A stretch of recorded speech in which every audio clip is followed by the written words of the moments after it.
उसे कोरोना की बीमारी है, कोरोना का बेड चाहिए। पहले उन्होंने मना कर दिया।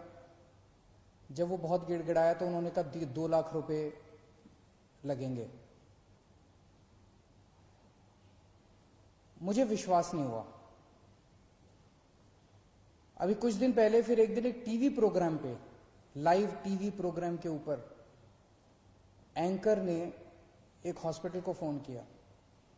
हॉस्पिटल से पूछा, जी कोरोना का मरीज है हमारे फैमिली में, हमें बेड चाहिए। हॉस्पिटल ने मना कर दिया।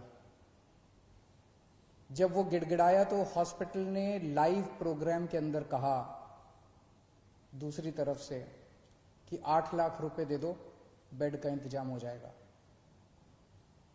मैं ये नहीं कह रहा कि सारे प्राइवेट हॉस्पिटल खराब हैं। दिल्ली की स्वास्थ्य सेवा के अंदर प्राइवेट हॉस्पिटल्स ने बहुत अहम भूमिका निभाई है। दिल्ली के लोग प्राइवेट हॉस्पिटल्स के इस कंट्रीब्यूशन को सलाम करते हैं।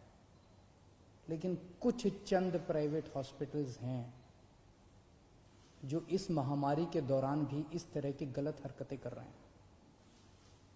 पहले कहते हैं बेड्स नहीं है, और जब और इंसिस्ट करो तो कहते हैं 2 लाख रुपए दे दो, 5 लाख रुपए दे दो, 8 लाख रुपए दे दो। इसको बेड्स की ब्लैक मार्केटिंग नहीं कहेंगे तो और क्या कहेंगे? तो ट्यूसडे को, मंगलवार को, पिछले हफ्ते मंगलवार को हम लोगों ने एक ऐप लॉन्च किया। हमने कहा ये ब्लैक मार्केटिंग क्यों होती है? क्योंकि जनता को पता ही नहीं कि इस अस्पताल में कितने बेड खाली हैं, कितने बेड भर गए, तो वो अपने हिसाब से ब्लैक मार्केटिंग कर रहा है। वो जो भी 2-4 कर रहे हैं, सारे नहीं कर रहे, सारे बहुत अच्छे हैं। फिर से मैं कह दूं कि सारे प्राइवेट हॉस्पिटल्स बहुत अच्छे हैं, 2-4 हैं जो बदमाश हैं।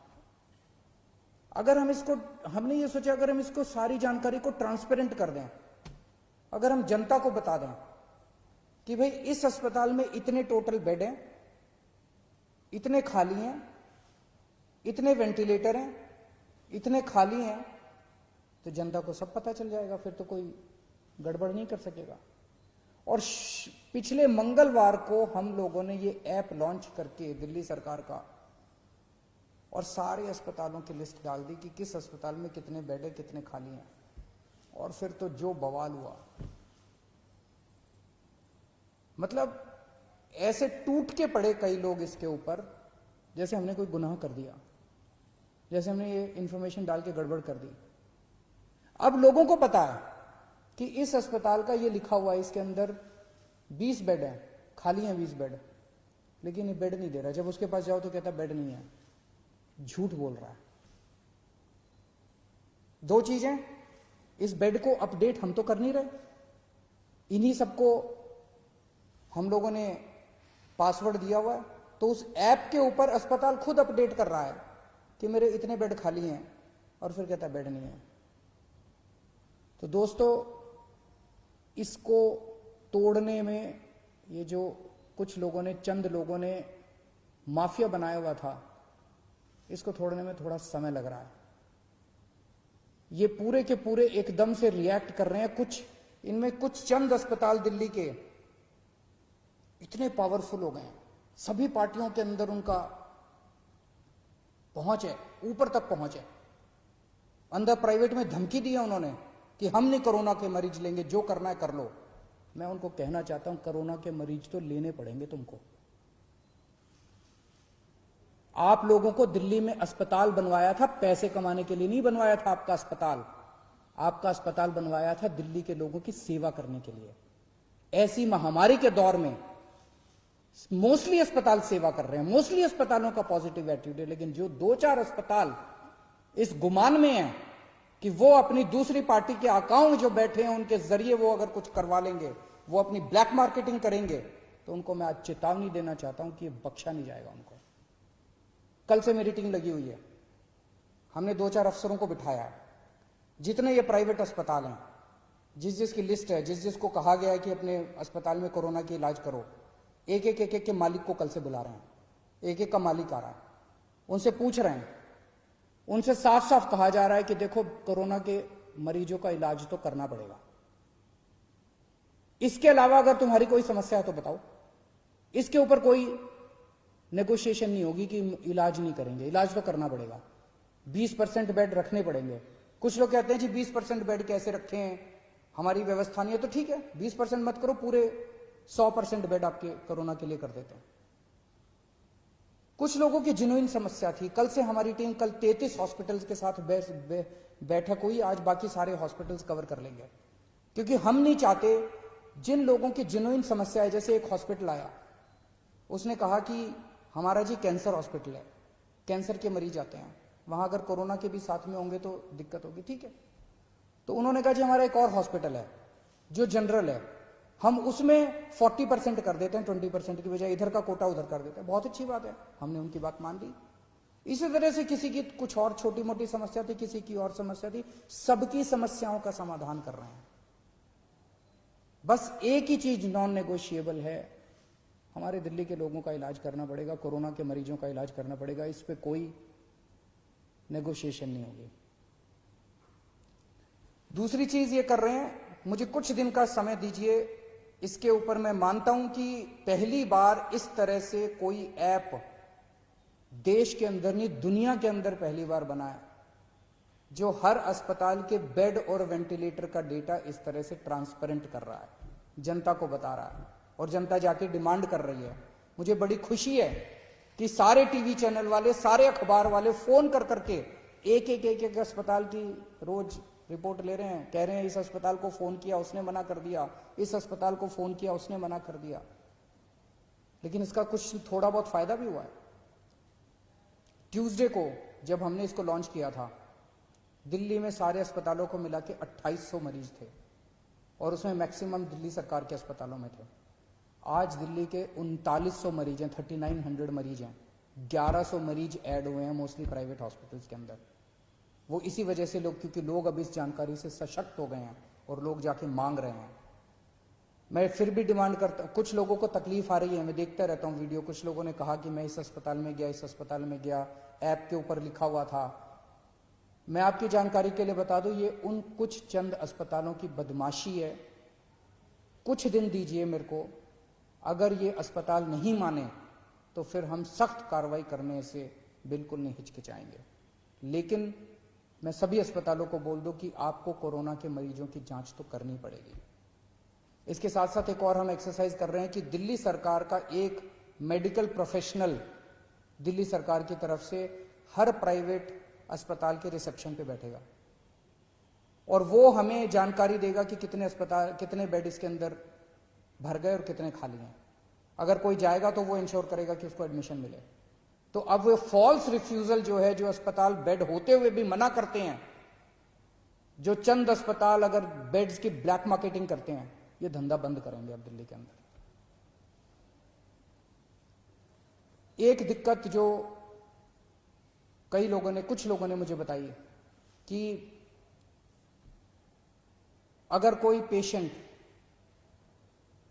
सीरियस है, सांस की तकलीफ हो रही है, ऑक्सीजन सैचुरेशन लेवल काफी कम हो गया है, लेकिन अभी कोरोना का टेस्ट नहीं हुआ उसका, वो अस्पताल में जाता है तो उसको कहते हैं सस्पेक्ट मरीज है, अभी उसका कंफर्म नहीं हुआ कि सस्पेक्ट कहते हैं उसको, सस्पेक्ट मरीज है।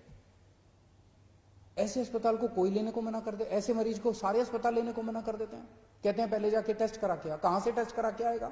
अरे तुम ही तो टेस्ट करोगे, वो कहां से जाके टेस्ट करा के आएगा? तो आज हम ऑर्डर निकाल रहे हैं कि किसी भी सस्पेक्ट मरीज को कोई भी अस्पताल मना नहीं करेगा। अगर कोई मरीज आता है वो सस्पेक्ट है तो उसको मान लो कि वो कोरोना का मरीज है और उसके शुरू कर दो, क्योंकि कोरोना की अलग से दवाई तो है नहीं। अगर वो कोरोना का मरीज है तो पीपी किट पहनना है तो पीपी किट पहन के उसका इलाज शुरू कर दो, उसको ऑक्सीजन तो दे दो, उसको बचा तो लो, उसकी जान तो बचा लो।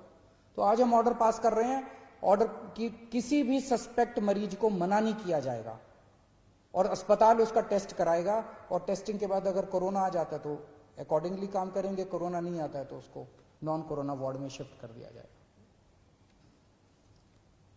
कुछ लोगों ने मुझे कहा कि उन लोगों को कल से मीडिया के अंदर कुछ चल रहा था कि हमने कुछ चंद दिल्ली में टेस्टिंग बंद हो गई है, टेस्टिंग बंद हो गई है, टेस्टिंग बंद हो गई है।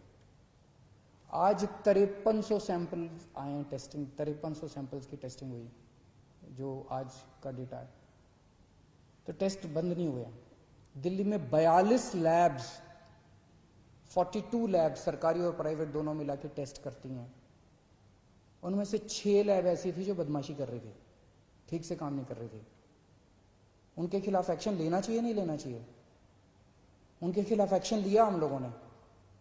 36 लैब अभी भी काम कर रही थी, उन 6 के खिलाफ एक्शन लिया है। 36 लैब अभी भी काम कर रही हैं। तो उनको बचाने की क्यों कोशिश की जा रही है जो लैब गलत काम कर रही हैं? तो उन 6 लैब के खिलाफ एक्शन लिया, 36 लैब अभी भी काम कर रही है, पूरे सैंपल उठ रहे हैं। अगर आपको अपना टेस्ट कराना है, कुछ लोग मुझसे पूछते हैं हम कहां जाएं अगर टेस्ट कराना है? सभी सरकारी अस्पतालों के, दिल्ली सरकार के और कई सारे प्राइवेट हॉस्पिटल्स ने भी फ्लू क्लिनिक बनाए हुए हैं। आप किसी भी सरकारी हॉस्पिटल के या प्राइवेट हॉस्पिटल के फ्लू क्लिनिक में चले जाइए, वहां पे टेस्ट होता है। दिल्ली सरकार के 17 कोविड टेस्टिंग सेंटर्स हैं पूरी दिल्ली में, आप वहां चले जाइए, वहां टेस्ट होता है। और इन 36 में से जितनी प्राइवेट लैब्स हैं, वो प्राइवेट लैब्स अपने खुद के, आप सीधे प्राइवेट लैब से संपर्क कर सकते हैं, वहां भी टेस्ट होता है। लेकिन मेरी आपसे एक गुजारिश है, हम जितनी भी टेस्टिंग की, आज सबसे ज्यादा टेस्ट पूरे देश में केवल दिल्ली में हो रहे हैं, सबसे ज्यादा टेस्ट। और इतने टेस्ट हो रहे हैं कि जो सेकंड है हमसे बहुत दूर है, सबसे ज्यादा टेस्ट दिल्ली में हो रहा है। लेकिन जितनी भी टेस्टिंग कैपेसिटी कर लें, कमी है, लिमिटेड है। अभी हमारी इस टाइम सबसे बड़ी प्रायोरिटी केवल और केवल लोगों की जान बचाना है। माइल्ड केसेस हैं, एसिम्टोमेटिक केसेस हैं, वो तो ठीक हो ही जाएंगे। कोरोना आया चला जाएगा, जैसे बुखार आता है चला जाता है। जो सीरियस केस हो जाते हैं, जिनका ऑक्सीजन सैचुरेशन लेवल गिर जाता है, रेस्पिरेटरी रेट बढ़ जाता है, उनको बचाना हमारा मकसद है। अगर सभी एसिम्टोमेटिक लोग अपने टेस्ट कराने पहुंच जाएंगे तो सिस्टम कोलैप्स कर जाएगा हमारा। लोगों के मन में दहशत है, इस दहशत को निकालना पड़ेगा। लोग डरे हुए हैं और इस डर की वजह से सब चाहते हैं कि मैं भी टेस्ट करा लूं, मैं भी टेस्ट करा लूं, मैं भी टेस्ट करा लूं। दिल्ली की 2 करोड़ जनसंख्या है, अगर हर रोज 10,000 एसिम्टोमेटिक लोग टेस्ट कराने पहुंच गए तो हमारी लैब तो कम पड़ जाएंगी ना, कितनी भी टेस्टिंग की कैपेसिटी बना ले हम। तो एसिम्टोमेटिक वाले प्लीज टेस्ट ना कराएं, इंसिस्ट ना करें। एसिम्टोमेटिक वाले अगर लोग टेस्ट कराएंगे तो सीरियस लोगों की टेस्टिंग रुक जाएगी। उन सब लोगों से मेरी गुजारिश है कि एसिम्टोमेटिक, जिनको सिम्टम्स नहीं है, कोई सिम्टम नहीं है, किसी तरह का सिम्टम नहीं है, वो टेस्ट ना कराएं। टेस्टिंग की कोई प्रॉब्लम नहीं है। हाँ, हो सकता है कि थोड़ा सा टीदिंग प्रॉब्लम्स हो लास्ट मिनट, अगर कुछ हैं तो मैं उसको ठीक कर दूंगा। हम उसको एक एक चीज के ऊपर नजर रखे हुए, कुछ अगर इस तरह की प्रॉब्लम है उसको भी ठीक कर देंगे। आप स्वस्थ रहें, खुश रहें, यही मेरी कामना है। नमस्कार।